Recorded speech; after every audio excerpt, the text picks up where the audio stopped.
Friends, welcome back to my YouTube channel. तमारू बधानु मारी यूट्यूब चैनल में स्वागत है। आज आपणे बनाईशुं सोजी आलूनी रेसिपी। एमां मैं आ 1.5 कप जेटली सोजी लीधी छे अने तेटલું ને તેટલું આપણે પાણી લઈશું। તેમાં જરૂર પડતી સામગ્રી માટે આપણે 2 मीडियम साइजनी ડુંગળી લીધી છે, 1 ટામેટું લીધું છે, मैं અહીંયા લાલ અને લીલા મરચાં લીધા છે, 4-5 मैं બટેકા જે છે તે બાફીને એને मैं છોલીને મેશ કરી રાખ્યા છે। અહીંયા લસણ આદુની मैं પેસ્ટ લીધી છે, જેમાં તમે લસણ जो તમે ના ખાતા हो तो તમે એને સ્કીપ કરી શકો છો। મસાલામાં આપણે જરૂર પડશે જીરું અને હળદર અને ધાણા જીરું। ચલો હવે આપણે બનાવીએ। 2 ચમચી જેટલું તેલ મૂકી દીધું છે અને તેલ આવી ગયું છે। હવે તેની અંદર આપણે થોડુંક જીરું નાખીશું અને ગેસ ફાસ્ટ કરી દઈશું। જીરું થોડું લાલ થાય ત્યાં સુધીનો વેઇટ કરીશું આપણે। લાલ થઈ ગયું છે, હવે તેની અંદર આપણે આ સોજી નાખી દઈશું। सोजी नाख्या बाद आपणे गैस धीमो करीने जे आपणे जे सोजी हती तेने आपणे आमां मिक्स करीशुं। आ पाणी जे लीधुं हतुं आपणे ए नाखी दईशुं। एमां जेटली सोजी लो तेटલું જ पाणी एमां एड करवानुं।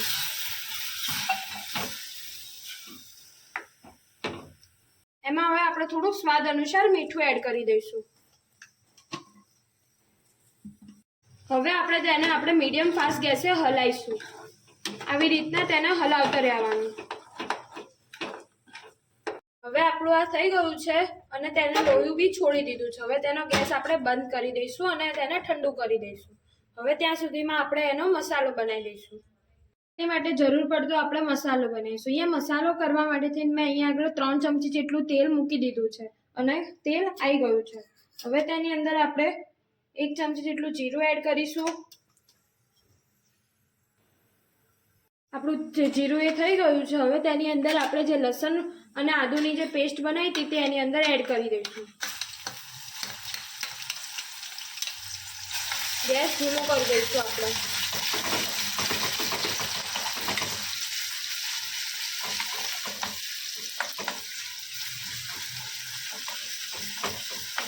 હવે તેની અંદર આપણે જે મેં મીડિયમ સાઈઝની ડુંગળી લીધી હતી તે એડ કરી દઈશું અને જે લીલા મરચાં આપણે જે સમાર્યા હતા તે એની અંદર એડ કરી દઈશું અને આપણે સરખી એવી રીતના મિક્સ કરી દઈશું એને। હવે તેને આપણે ડુંગળી ટ્રાન્સપરન્ટ થાય ત્યાં સુધીનો વેટ કરી દઈશું। ગેસ થોડો મીડિયમ ફાસ્ટ કરી દઈશું એટલે ડુંગળી આપણી ચડી જાય। અહીંયા આપણી ડુંગળી ચડી ગઈ છે। હવે તેની અંદર આપણે અહીંયા આગળ ટામેટા એડ કરી દઈશું। જો તમારે તેની અંદર છે પેપ્સિકમ એડ કરવા હોય, બીજી વેજીસ બી એડ કરવી હોય તો તમે કરી શકો છો। હવે તેની અંદર આપણે મસાલો કરી દઈશું। એમાં અડધી ચમચી જેટલી પોણી ચમચી જેટલી આપણે હળદર નાખીશું, 1 ચમચી જેટલું ધાણા જીરું નાખીશું। અહીંયા આપણે જે આમચૂર પાવડર, ગરમ મસાલો અને ચીલી ફ્લેક્સ લીધો હતો તે એડ કરી દઈશું। જો તમારી જોડે આમચૂર પાવડર ન હોય તો તમે તેની જગ્યાએ લીંબુ બી નાખી શકો છો। હવે તેને સરખી રીતના મિક્સ કરી દઈશું। એની અંદર આપણે થોડુંક સ્વાદ અનુસાર મીઠું એડ કરી દઈશું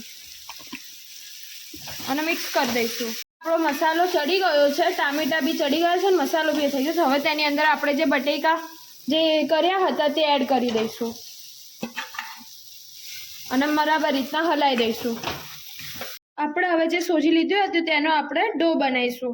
આ જે સોજી છે એને મેં ઠંડી કરી દીધી છે। હવે તેને આપણે જેમ લોટ બાંધતા હોય તેવી રીતના કરીશું। ડો તૈયાર થઈ ગયો છે। હવે તેને આપણે તેલ મૂકીને આપણે થોડું કૂણવી દઈશું। હવે આ તેલ લઈ લીધું છે। હવે તેને આપણે થોડું તેલવાળું કરી દઈશું અને સ્મૂથ થઈ જશે।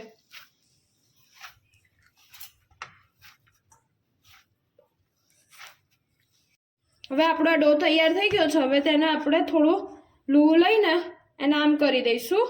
થોડું મોટું લૂવું લઈશું અને આપણે એને વણીશું। હવે આપણે 3 બોલ આવી રીતના કરી દીધા છે।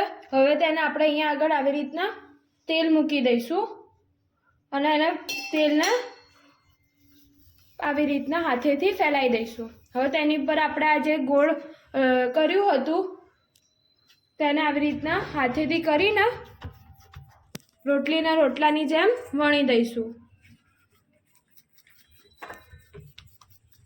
આપણે રોટલી વણતા હોય તે રીતના વણી દેવાનું. જો તમને વેલણથી ફાવતું હોય તો વેલણથી બી કરી શકો છો.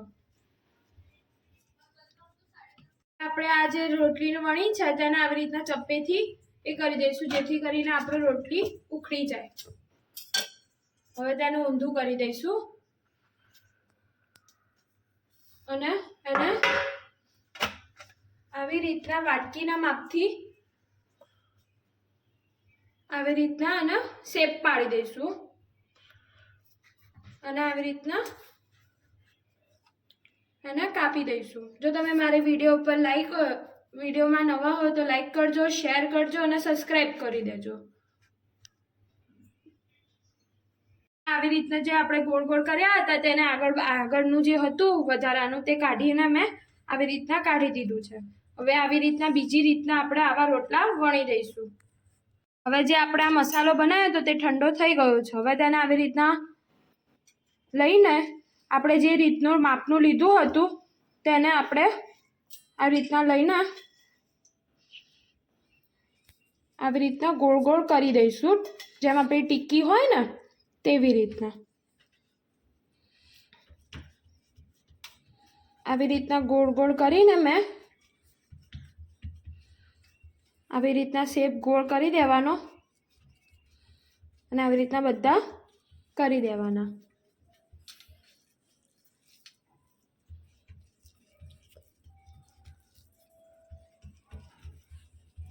જો તમે મારી વિડીયોમાં નવા હોય તો લાઈક કરી દેજો, શેર કરી દેજો અને સબસ્ક્રાઈબ કરી દેજો.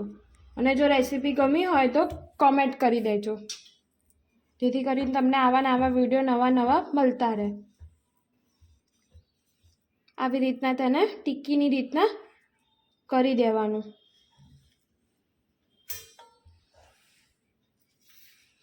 એ રીતના આપણે બે કાપી દીધા છે ગોળ ગોળ અને બે ટિક્કી લઈ લીધી છે. અહીંયા આગળ નોનસ્ટિકની લોઢી આ પેન તમે ગરમ કરવા મૂકી દેશો અને એની ઉપર તેલ આવી રીતના પાથરી દઈશું.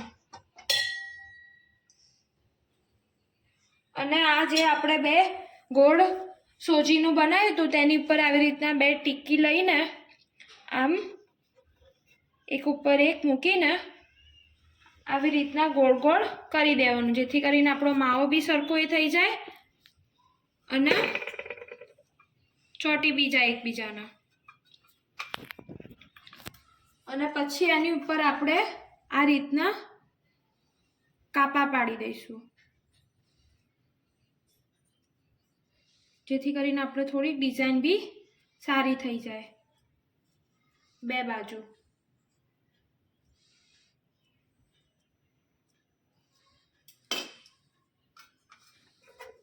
આવી રીતના હું તમને બીજીમાં બતાવું.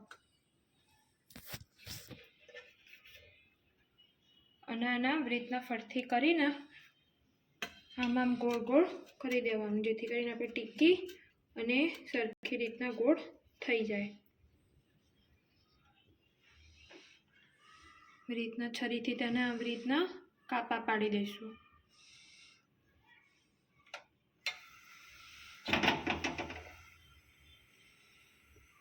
આવી રીતના બધા આવી રીતના જેટલા આપણે ગોળ ગોળ કર્યા હતા તેને રેડી કરી દઈશું. તેલ આવે ત્યાં સુધીની રાહ જોઈશું.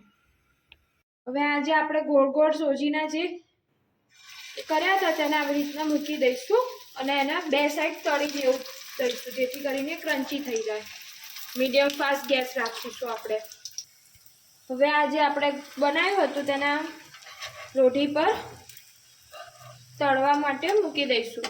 ક્રન્ચી એવી થાય મીડિયમ ફાસ્ટ ગેસે આના મૂકીશું આપણે, જેથી કરીને ક્રન્ચી બી થઈ જાય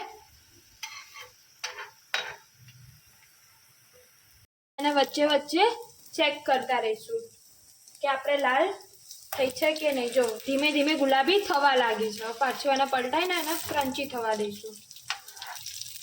જો તમને તેલ ઓછું ફાવતું હોય તો ઓછું મૂકવાનું. હવે આપણે તેને પલટાઈશું. જો મસ્ત ગુલાબી ક્રન્ચી થઈ ગઈ છે. ગેસ ધીમો કરી દઈશું થોડોક, જ્યાં સુધી આપણે પલટાઈએ.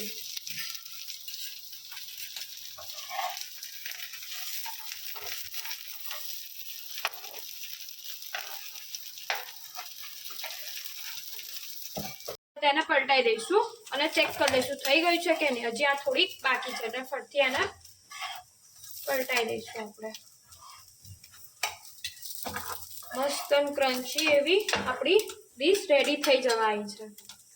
આ ડીશ બનીને રેડી થઈ ગઈ છે. તમે જોઈ શકો છો કે આ કેવી ક્રન્ચી ને એવી મસ્ત થઈ છે. જો તમે આને લીલી ચટણી જોડે, ટામેટાનો સોસ જોડે, તેની જોડે ખાઈ શકો છો. મારી આ રેસીપી કેવી લાગી તે મને જણાવજો. મારી ચેનલને લાઈક કરજો, શેર કરજો અને સબસ્ક્રાઈબ કરી દેજો. Thank you.